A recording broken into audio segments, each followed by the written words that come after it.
हे वागणं महाराष्ट्रातल्या राजकारण्यांना शोभत नाही. ही अतिशय निंदनीय बाब आहे आणि म्हणूनच ज्या कुत्सितपणे त्यांनी टिप्पणी केली आहे आणि हशा पिकवलाय प्रसार माध्यमांसमोर कसं बोलावं काय बोलावं याचं ज्यांना भान नाहीये त्यांना मी विनंती करते की त्यांनी तितक्याच विनम्रतेनं माझी जाहीर माफी मागावी.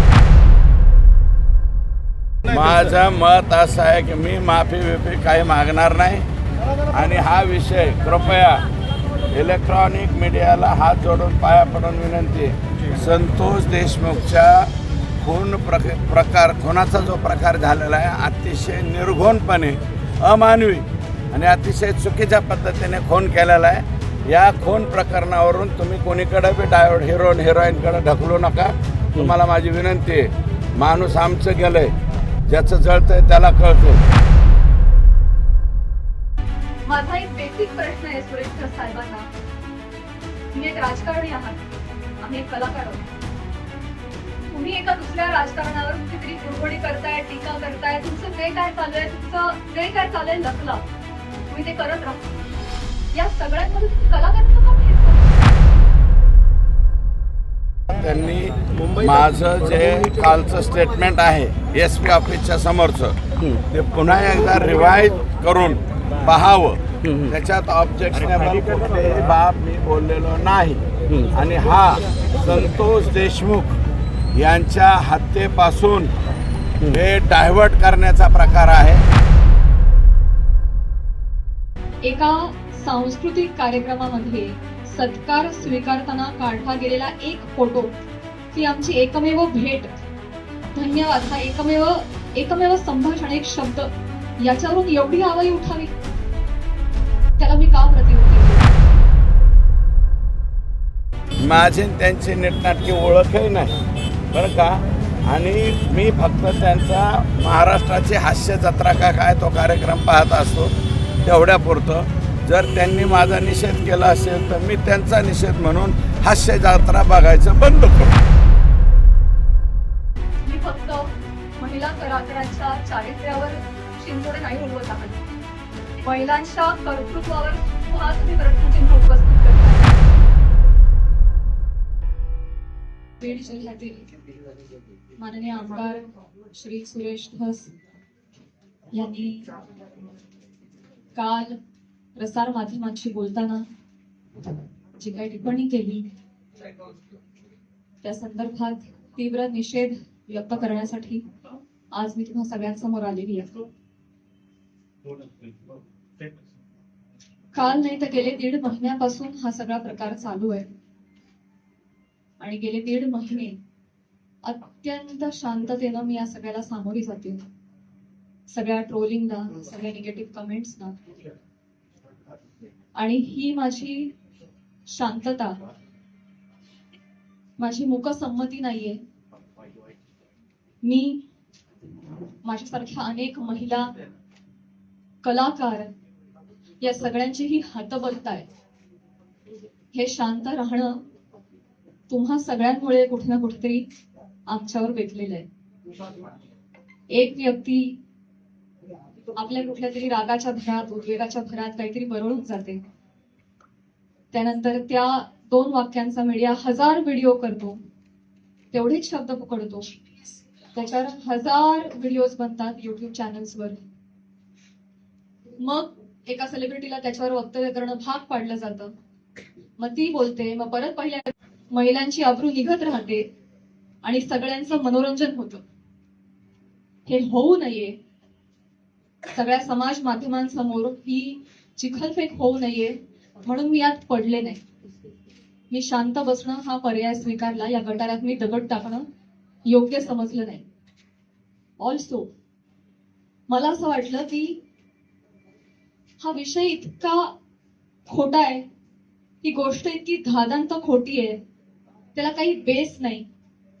एका सांस्कृतिक कार्यक्रमामध्ये सत्कार स्वीकारताना काढला गेलेला एक फोटो, ती आमची एकमेव भेट, धन्यवाद हा एकमेव संभाषण, एक शब्द, याच्यावरून एवढी आवाई उठावी, त्याला मी का प्रतिउत्तर देऊ?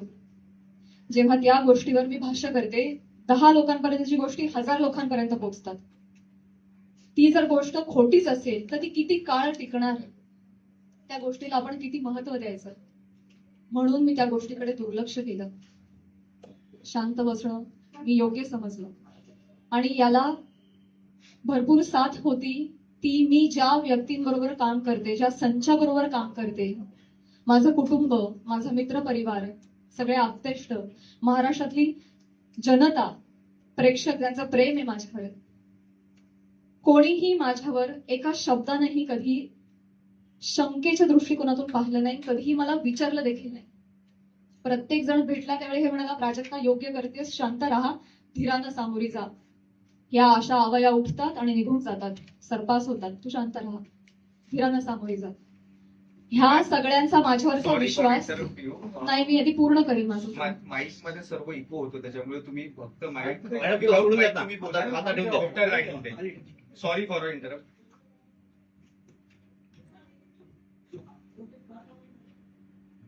तर ह्या सगळ्याच्या आवया असतात, जशा निघतात तशाच निघून जातात. असं सगळं असल्यामुळे आणि या सगळ्यांचा पाठिंबा आणि माझ्यावरचा विश्वास इतका दांडगा होता की माझ्यासाठी अत्यंत जमेची बाजू होती.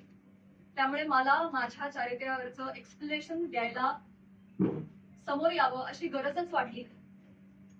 आज ही वेळ येते ती अत्यंत नामुष्की आणि ती वेळ आली आहे कारण एक लोकप्रतिनिधी याच्यावर टिप्पणी करतात.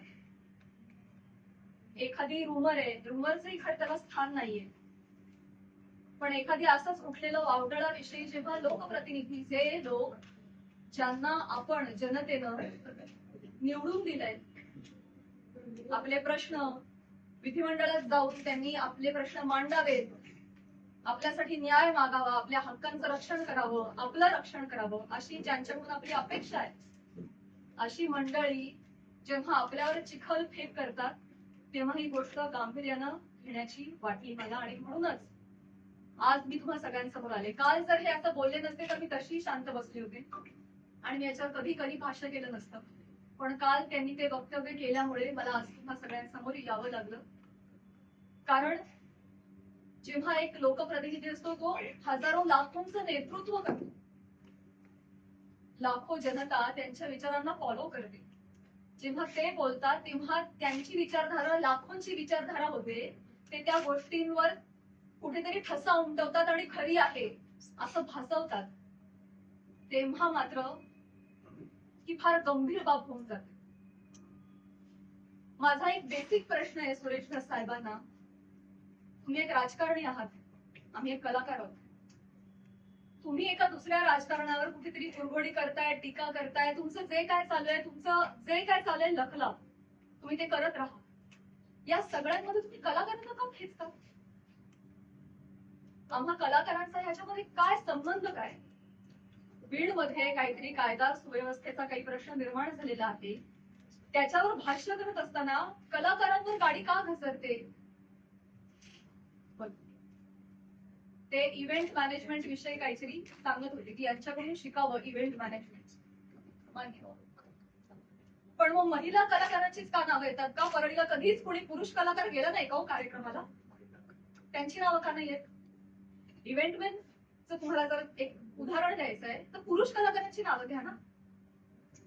महिलांची नावं घेऊन अतिशय कष्टानं ज्या महिला अतिशय छोट्या फॅमिलीमधून येऊन संघर्षमय आयुष्य जगत मोठ्या होतात आणि आपलं एक नाव कमवतात, त्यांची प्रतिमा ते असं बोलून डागाळतात, ते कितपत योग्य आहे? तुम्हाला उदाहरण द्यायचं, तुम्ही पुरुष कलाकारांची नावं द्या, पण त्यांनी तसं केलं नाही. त्यांनी त्यांच्या वैयक्तिक स्वार्थासाठी फिल्म इंडस्ट्रीमध्ये काम करणाऱ्या महिलांची नावं घेतली, त्याचा वापर केला, गैरवापर केला. त्यांनी स्वतःचा टीआरपी वाढवण्यासाठी महिलांची नावं घेतली, अतिशय कुत्सितपणे टिप्पणी केली, अतिशय कुत्सितपणे. हे कलाकार म्हणून वेगवेगळ्या शहरांमध्ये जाणं, प्रेक्षकांचं मनोरंजन करणं, हे कलाकारांचं काम आहे. आणि फक्त परळी नाही, महाराष्ट्राच्या कानाकोपऱ्यात जाऊन मी याही आधी कार्यक्रम केलेले आणि यापुढेही करत राहणार. आणि सगळेच कलाकार करतात। या आधीही हजारो नेत्यांबरोबर राजकीय क्षेत्रातल्या सगळ्या मान्यवरांबरोबर फोटो आहेत। मग तो फोटोचा रेफरन्स उचलून तुम्ही कोणाही बरोबर असं नाव जोडून टाकणार का? हे एक महिला म्हणून, महिला कलाकार म्हणून मला अतिशय ही बाब निंदनीय वाटते। महाराष्ट्रातल्या राजकारण्यांना हे कृत्य शोभत नाही। बरं, ते जे बोललेत की इतकं कुत्सित आहे, असं त्या पण येतात का परळीला?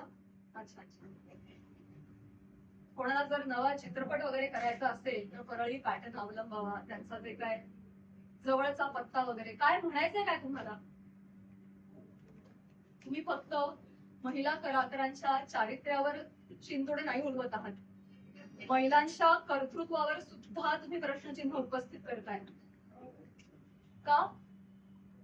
कुठल्याही पुरुषाच्या किंवा राजकारण्याच्या उबड्यांशिवाय एखादी महिला स्वकर्तृत्वावर यशस्वी होऊ शकत नाही का? कष्टांनी आणि मेहनतीनं एखादा माणूस मोठा होतो, याचा तुमचा विश्वास का नाही बसत? ही अशी टिप्पणी करून तुम्ही माझी नाही, आम्हा महिलांची नाही, स्वतःची मानसिकता दाखवताय असं मला वाटतं। ही अतिशय खेदजनक बाब आहे।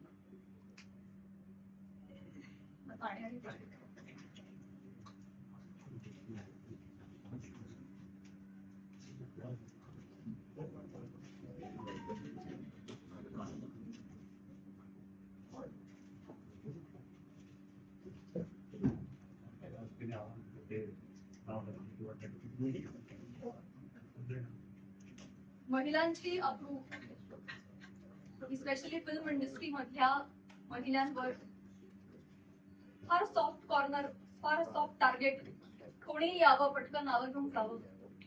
तुम्ही तुमच्या राजकारणासाठी मी विनंती करते, तुमच्या वैयक्तिक राजकारणासाठी तुम्ही फिल्म क्षेत्रात मधल्या महिलांच्या नावाचा गैरवापर करणं बंद करावं, अशी मी त्यांना विनंती करते। आणि ज्या कुत्सितपणे त्यांनी टिप्पणी केली आहे, या सगळ्या गोष्टीचा प्रसार माध्यमांसमोर हशा पिकवण्यासाठी त्यांनी उपयोग केलेला आहे। हे वागणं महाराष्ट्रातल्या राजकारण्यांना शोभत नाही, ही अतिशय निंदनीय बाब आहे। आणि म्हणूनच ज्या कुत्सितपणे त्यांनी टिप्पणी केली आहे आणि हशा पिकवलाय, प्रसार माध्यमांसमोर कसं बोलावं, काय बोलावं याचं ज्यांना भान नाहीये त्यांना मी विनंती करते की त्यांनी तितक्याच विनम्रतेनं माझी जाहीर माफी मागावी। आणि फक्त माझीच नाही, माझ्याबरोबर अनेक महिलांचा त्यांनी चुकीचं नाव उल्लेख केलेला आहे। आणि या गोष्टीचा उपयोग करून मी सगळ्यांना त्यांना हेही सांगू इच्छिते की अशा पद्धतीनं कुठल्याही राजकीय गोष्टीसाठी फिल्म इंडस्ट्री मधल्या महिलांच्या नावाचा गैरउपयोग होता कामा नये। पुढे जाऊन मी हेही सांगू इच्छिते, मी आज महिला आयोगाकडे तक्रार केलेली आहे। महिला आयोगाकडे दुपारी तक्रार नोंदवलेली आहे। मी त्यांनाही रिक्वेस्ट केलेली आहे की कायद्याच्या चौकटीत राहून तुम्ही याच्यावर योग्य ती कारवाई करा। हे पहा, मी कुठेही काल घसरलेलो नाही, काही नाही, आणि त्यांनी माझा निषेध केलाय। तर मला असं वाटतं त्यांनी माझं जे कालचं स्टेटमेंट आहे SP ऑफिसच्या समोरचं, ते पुन्हा एकदा रिवाईज करून पाहावं। त्याच्यात ऑब्जेक्शनेबल कुठलीही बाब मी बोललेलो नाही। आणि हा संतोष देशमुख यांच्या हत्येपासून हे डायव्हर्ट करण्याचा प्रकार आहे। इथून पुढं तुम्ही तो प्रश्न विचारू नका। माझ्या ठाई प्राजक्ता माळी हा विषय संपलेला आहे। डायव्हर्ट करण्यासाठीचा तो जर गैरसमज असेल तर गैरसमज दूर केला पाहिजे। त्यांचा गैरसमज जे आहे तो त्यांनी दूर करून घ्यावा, त्यांनी रिवाइंड पाहावं। आणि राजकारणामध्ये त्यांना खेचण्याचा वगैरे काही संबंध नाही, त्या काय माझ्या दुश्मन नाही, माझी त्यांची नीटनाटकी ओळखही नाही बरं का। आणि मी फक्त त्यांचा महाराष्ट्राची हास्य जत्रा का काय तो कार्यक्रम पाहत असतो, तेवढ्यापुरतं।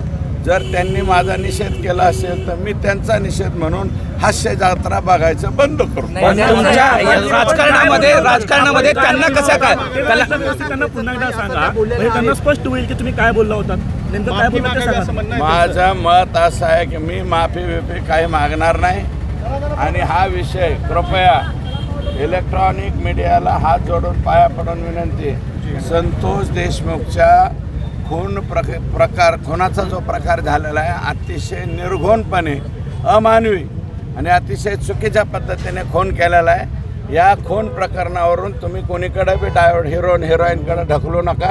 तुम्हाला माझी विनंती आहे. माणूस आमचं गेलंय, ज्याचं जळतंय त्याला कळतंय.